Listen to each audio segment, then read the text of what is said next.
एक बार फिर से आप सभी के सामने उपस्थित हूँ मैं बहुत ही इंपॉर्टेंट टॉपिक के साथ। और ये बहुत ही प्राउड मोमेंट है हमारे भारत के लिए, क्योंकि भारतीय सेना को उसका पहला सुसाइडल जो ड्रोन का खेप था वो मिल गया है। तो ये क्या है सुसाइडल ड्रोन? हम काफी टर्म सुन रहे हैं इसके बारे में, कैसे ये कार्य करता है। साथ ही साथ हम ये जानेंगे कि आप देखोगे कि वर्ल्ड में 2022-23 हमें युद्ध की स्थितियां देखने को मिली, चाहे वो रूस यूक्रेन वॉर हो, चाहे वो आपका इजराइल से संबंधित कोई मुद्दा हो, गाजा से संबंधित कोई मुद्दा हो, हर जगह पर ड्रोन्स का यूज किया गया। तो कब से ड्रोन का इस्तेमाल शुरू हुआ है, कैसे कैसे विश्व स्तर पर ड्रोन का यूज बढ़ता जा रहा है, और कैसे सेनाएं जो चाहे वो अमेरिका हो, यूएस की बात कर ले, चाहे वो कनाडा हो, चाहे वो भारत हो, चाहे वो चाइना हो, सभी अब ड्रोन जो है अपनी सेनाओं में शामिल कर रहे हैं ज्यादा से ज्यादा, ताकि वो क्या कर सके, जब भी इस तरीके की स्थितियां हो तो उसका भरपूर प्रयोग किया जा सके। तो इसी पर आज हम डिटेल एनालिसिस करेंगे, कहां पर कितने ड्रोन यूज हो रहे हैं, सबसे पहले कहां शुरुआत हुई थी,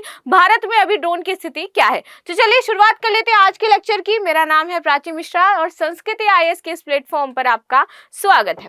चलिए देखिए न्यूज क्या थी, first batch of made in India. और सबसे इंपॉर्टेंट यहाँ पर जो चीज हो जाती है वो आपकी हो जाती है कि ये जो ड्रोन्स हैं ये मेड इन इंडिया हैं। तो made in India Nagastra 1 delivered to army की फीचर्स इसके क्या है हम ये जानेंगे, और यही हमारे लिए बहुत ही इंपॉर्टेंट चीज है। चलिए ये तो हमें समझ में आ गया कि जो फर्स्ट डिलीवरी है वो मिल चुकी है भारत को, और ये कैसे बनाए गए हैं, तो मेड इन इंडिया है।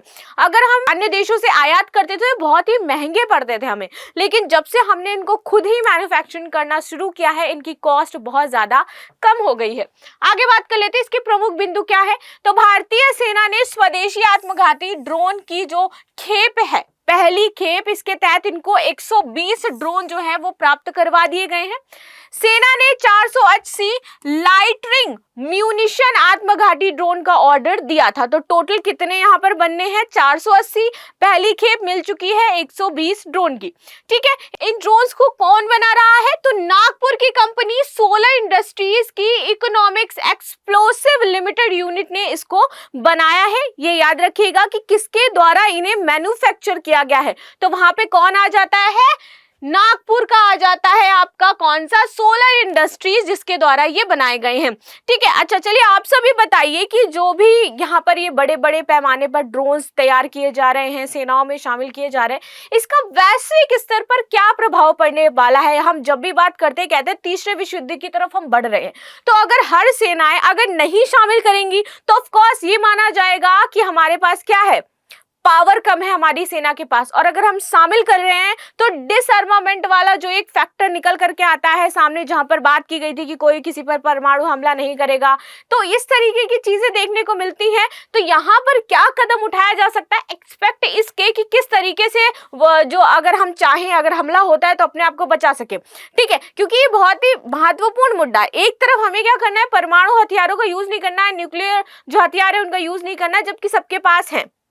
और एक तरफ क्या है, हम खतरनाक से खतरनाक मिसाइलें, ड्रोन्स अपनी सेना में शामिल करते जा रहे हैं। अच्छी बात है, हमारी पावर बढ़ रही है, वर्ल्ड को दिखाने के लिए ये बहुत ही जरूरी है, ताकि जब चाइना जैसे देशों की बात आए तो उनको ये पता होना चाहिए कि भारत कितना शक्तिशाली है। लेकिन आपका इसमें क्या मत है, मैं जानना चाहती हूँ कि यदि ऐसी स्थिति आती है तो कैसे इससे टैकल होना चाहिए। क्योंकि कई बार आप देख रहे हो रूस यूक्रेन वॉर चला, कोई उसका फायदा नहीं हुआ, कोई इसका निकल करके नहीं आया कि यूएन में किसी चीज को लेकर के बात की जा रही है, युद्ध विराम की बात की जा रही है। जब इजराइल और गाजा की बात आती है तब भी यहाँ पर आपको कुछ नहीं देखने को मिलेगा कि वर्ल्ड लेवल पर जा करके कोई इस पर आगे आता है, बात करता है और शांत करवाने की कोशिश करता है। ऐसा भी नहीं होता है, थोड़े बहुत एक दो मुद्दे उठते हैं और उसके बाद वो सब समाप्त हो जाते हैं। ठीक है, चलिए आगे बात कर लेते हैं। इसमें इंपॉर्टेंट फैक्टर ये है, देखिए आपका नागास्त्र 1, ये इमेज में आपको दिखाई देगा। ये ड्रोन कुछ इस तरीके से आपको उड़ता हुआ दिखेगा, प्लेन टाइप का बना हुआ है। यहाँ पर देखिए इस प्रकार से ये पूरा शो होता है। बात कर लेते हैं कि ये आत्मघाती ड्रोन होते क्या है बेसिकली। देखिए लाइटनिंग म्यूनिशन, जिसे आत्मघाती ड्रोन या कामिकाज़े ड्रोन भी कहा जाता है, एक एरियल वेपन सिस्टम है, ठीक है, एरियल वेपन सिस्टम है। ये ड्रोन हवा में टारगेट से आसपास घूमते, जो भी हवा में टारगेट हो रहा है उसके चारों ओर घूमेंगे एंड उसके पश्चात आत्मघाती हमला उस टारगेट पर कर देते हैं। सटीक हमला इसके सेंसर पर निर्भर करता है कि इसका सेंसर कितना मजबूत, सेंसर कितना तगड़ा है। जितना अच्छा सेंसर इसमें यूज किया जाएगा, हमला उतना ज्यादा सटीक होगा। तो यहाँ पर टारगेट की जो सटीकता है वो निर्भर करती है इसके सेंसर पर। आगे बात कर लेते हैं नागास्त्र 1 की खासियत क्या है। सबसे पहला तो ये है कि ये 1200 मीटर ऊंचाई तक उड़ सकता है और 60 मिनट तक कंटिन्यू ये हवा में रह सकता है। तो 1200 मीटर ऊंचाई तक जाएगा और साथ ही साथ 60 मिनट्स तक ये हवा में रह सकता है। 15 किलोमीटर मैन इन लूप की क्षमता है। 30 किलोमीटर में आपकी ऑटोमेटिव रेंज यहाँ पर आपको दिखाई देगी। साथ ही साथ जैसे मैंने बताया कि 60 मिनट तक यह रह सकता है। 2 किलोग्राम तक ये वॉरहेड अपने साथ ले जा सकता है। वॉरहेड बम गोले जो उसके साथ जाते हैं, जो बम जैसी सामग्री है वो अपने साथ ले जा सकता है और टारगेट ना मिलने पर ये वापस बुलाया भी जा सकता है। ये इसमें इंपॉर्टेंट चीज है कि अगर उसको टारगेट नहीं मिल रहा है तो ये वापस आ जाएगा अपने केंद्र पर, वापस आ जाएगा अपने स्थान पर। तो ये इसकी नागास्त्र की विशेषताएं यहाँ पर आपको देखने को मिलेंगी। आगे आ जाते हैं इसमें, ये सैटेलाइट मोड में 1200 मीटर की ऊंचाई पर ऑपरेट किया जा सकता है। जैसे मैंने बताया इसे रडार द्वारा पहचानना मुश्किल है। ये एक इसकी खासियत है कि यदि आप देखते हो ना कि हर सेना जब भी उनके हम बॉर्डर एरिया में जाते हैं तो अगर कोई मिसाइल आ रही है तो इसके लिए वो रडार डिटेक्ट कर लेता है और उस मिसाइल को वहीं खत्म कर देता है। लेकिन ये क्या है, रडार में आने से ये बचता है। इसकी तकनीक को हम क्या कहते हैं, अभी हाल ही में अपने यहाँ पर एक विमान था जिसमें इस तकनीकी का यूज किया गया था। MIVI क्या करके था, चलो आप मुझे बताओ कि किस तकनीक का प्रयोग किया जाता है जो रडार को क्या कर सकता है, एक तरीके से गुमराह कर सकता है। ठीक है, तो उस विमान का मुझे नाम बताना। आगे आ जाते हैं, टारगेट में ना मिलने पर ये वापस आएगा और पैराशूट के जरिए इसकी सॉफ्ट लैंडिंग की जा सकती है। आगे बात कर लेते हैं इसमें भारतीय सेना के पास अन्य कौन कौन से ड्रोन्स हैं। देखिए, भारतीय सेना के पास पहले से ही 4 ताकतवर ड्रोन मौजूद हैं। सबसे पहला है स्वार्म ड्रोन। देखिए, सैकड़ों की संख्या में हथियारों से लैस छोटे छोटे ड्रोन्स एक साथ मिलाकर हमले को यहाँ पर अंजाम देते हैं। तो बहुत सारे ड्रोन्स हैं और वो एक साथ जाकर के सारे ड्रोन्स ओपन होते हैं और वहां पर हमला करते हैं। दूसरा है हरोप ड्रोन। हरोप ड्रोन क्या करता है, यह इजरायली ड्रोन है और भारतीय सेना के पास 150 से ज्यादा हरोप ड्रोन है। ये इजराइल से लिए गए थे। इसके बाद आता है आपका हेरॉन ड्रोन। हेरॉन ड्रोन करीब 9 महीने पहले इजराइल की हेरॉन ड्रोन की भारतीय सेना में तैनाती हुई थी। इजराइल से अगेन ये लिया गया है। इसे लद्दाख में भी तैनात किया गया है। आगे बात करते हैं सर्चर। आप सभी जान गए होंगे लद्दाख में तैनात करने का रीजन क्या है, चाइना है। सर्चर सेकंड, इजराइल की इस ड्रोन को भारतीय सेना लंबी दूरी की सर्विलांस के लिए इस्तेमाल करती है। ये भी अगेन हमने इजराइल से लिया है। और MQ-9 रीपर इंपॉर्टेंट हो जाता है। ये भारत ने अमेरिका से ट्रायल बेसिस पर लिया है और किराए पर 2 ड्रोन लिए थे साउथ चाइना सी की निगरानी के लिए और इसका इस्तेमाल तब किया गया था साउथ चाइना सी के लिए अगेन से। ठीक है, तो हमारे पास ये वाला जो MQ-9 रीपर है, याद रखना ये हमने किराए पर उधार ले रखे हैं अमेरिका से।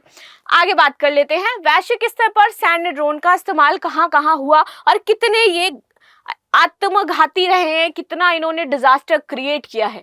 आर्मेनिया अजरबैजान संघर्ष में इनका बहुत ही ज्यादा इस्तेमाल किया गया। सऊदी अरब में तेल क्षेत्रों में जब हमले किए गए थे तब इन्हीं ड्रोन्स का यूज किया था। रूस यूक्रेन वॉर बहुत चर्चा में रहा है, बहुत डिजास्टर हुआ है इसमें।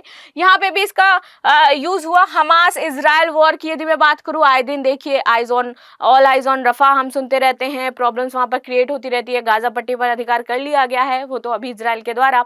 चलिए, ओसामा बिन लादेन की जब मृत्यु हुई थी तब सर्च ऑपरेशन चलाया था यूएस ने, जब उसको मारा था तब भी यहाँ पर ड्रोन का यूज किया गया था। ठीक है, आगे बात करते हैं, ड्रोन कहाँ संचालित हुए, where combat drones are operated. देखिए, यहाँ पर 2007 में या इससे पहले आपके ड्रोन्स शुरू हुए थे। 2014 से 2018 ये रीजन आप देख रहे हो जहां जहां पर आपको ये दिखाई दे रहा है इस तरीके से। तो countries operating armed medium altitude long endurance drones by start days. तो 2007 में इन क्षेत्रों में आपको ड्रोन्स देखने को मिलेंगे। चाइना ने शुरुआत करी थी सबसे पहले यदि मैं बात करूं, और इससे भी पहले यहाँ पर आपको देखने को मिलेंगे जहां पर ये कंट्रीज हैं, इन्होंने 2007 में ड्रोन्स की शुरुआत कर दी थी। इसके पश्चात यहाँ पर 2014 और 18 में देखते हो ये एरिया बढ़ जाता है, लोग यहाँ पर आपके जो भारत के पड़ोसी देश हैं ये भी इसमें शामिल हो जाते हैं, अफगानिस्तान, पाकिस्तान, यहाँ पर ड्रोन्स का यूज होना शुरू हो गया। इसके बाद 2019 और 22 में आप देखते हैं रूस और इन सारे क्षेत्रों में भी ड्रोन प्रयोग होने लगा, और in the process of acquisition development, और यहाँ पर भी आपके ड्रोन्स आ गए हैं। जहां पर मैं बात कर रही हूं अब भारत भी है इसमें, जो खुद इसको डेवलप कर रहा है और बना रहा है। ठीक है, चलिए आगे बात करते हैं वैश्विक स्तर पर जो ड्रोन का बाजार है वो किस हिसाब से है। यहाँ पर आपको बताया जा रहा है जो ड्रोन का मार्केट है वो किस प्रकार से बढ़ रहा है। देखिए, military drone market global forecast to 2028 तक किस प्रकार से बढ़ने वाला है। 7.5% यहाँ पर CAGR की बात की जा रही है। The military drone market is projected to reach USD dollar की बात है 18.2 बिलियन ऑफ 2028। तो ये जो मार्केट है वो 18.2 बिलियन का होने वाला है 2028 तक, ये जो ड्रोन्स का मार्केट है आपका। यहाँ पर देखिए नॉर्थ अमेरिका की बात की जा रही है जहां पर ये ड्रोन की संख्या है। इसके बाद ये यूरोप में देखिए पहले ये ड्रोन्स थे, इसके बाद अगेन यहाँ पर बढ़ती हुई क्षमताएं आपको देखने को मिलेंगी। ये एशिया पैसिफिक जोन है। यहाँ पर मिडिल ईस्ट की बात की जा रही है, ये है मिडिल ईस्ट वाला एरिया जहां पर ड्रोन्स की बात की जा रही है। Latin America and then Africa, ये ड्रोन्स में कंटिन्यू आपको देखो बढ़ोतरी देखने को मिली है, जहां पर ड्रोन के जो मार्केट है वो धीरे धीरे क्या है यहाँ पर आपको बढ़ता हुआ दिखाई देगा। 2028 तक बात की जा रही है, यहाँ पर जो मार्केट है 18.2 बिलियन हो जाएगा। ठीक है, तो कैसे इन ड्रोन्स के मैन्युफैक्चरिंग में, इनके लेन देन में बढ़ोतरी हो रही है यहाँ पर ही आपको शो किया जा रहा है। चलिए यहाँ पर बात की जा रही है कि कौन सा देश है जो सबसे खतरनाक और घातक ड्रोन बना रहा है और किसका इसमें दबदबा होने वाला है। यूनाइटेड स्टेट्स की बात करें तो यहाँ पर आप देख रहे हो कि 1000 के आसपास इनके पास ड्रोन है। इसके पश्चात चाइना आ जाता है, रशिया आ जाता है 3rd प्लेस पर, 4th में हमारा इंडिया आता है 34th प्लेस पर, फिर उसके बाद ऑस्ट्रेलिया 33 ड्रोन के साथ, इजिप्ट 32 ड्रोन के साथ, इसके बाद टर्की 30 ड्रोन्स, मलेशिया 26, इंडोनेशिया 24 और इजराइल 20 ड्रोन्स। तो इसके साथ यहाँ पर संख्या बताई गई है, और यहाँ पर सबसे ज्यादा जो ड्रोन्स हैं आपके यूनाइटेड स्टेट्स में आपको देखने को मिलेंगे। वहीं पर सबसे अधिक ड्रोन आयात करने वाले देश कौन कौन से हैं, तो सबसे ज्यादा आयात भी हमारा यूके करता है, 33.9% आयातक है। दूसरे स्थान पर हमारा भारत आ जाता है 13%। इसके बाद तीसरे स्थान पर आपका इटली आता है 9.8%, अजरबैजान 7.8%, जर्मनी आता है 7.3%, टर्की आ जाता है 6.2%, फ्रांस आ जाता है 3.7%, सिंगापुर 3.2% और ब्राजील 2.9%। ठीक है, तो यहाँ पर इस प्रकार से जो देश हैं जो ड्रोन्स खरीद रही हैं वहां का डेटा यहाँ पर आपको दिया गया है। अब लास्ट में बात कर लेंगे हम क्वेश्चन की कि हमारा क्वेश्चन क्या है आखिर। देखिए, ड्रोन नागा श्रवण के संदर्भ में निम्नलिखित कथनों पर विचार कीजिए। पहला स्टेटमेंट कह रहा है ये साइलेंट मोड में 12,000 मीटर की ऊंचाई पर ऑपरेट किया जा सकता है। दूसरा, टारगेट ना मिलने पर यह वापस आ सकता है। तीसरा कह रहा है पैराशूट के जरिए इसकी सॉफ्ट लैंडिंग कराई जा सकती है। ऊपर दिए गए कथनों में से कितने सही हैं? केवल एक, केवल दो, तीनों या फिर कोई भी नहीं? तो आप सभी मुझे कमेंट में जरूर बताना। मिलते हैं नेक्स्ट क्लास में, तब तक के लिए धन्यवाद। लाइक शेयर सब्सक्राइब करना बिल्कुल भी ना भूलें। Thank you.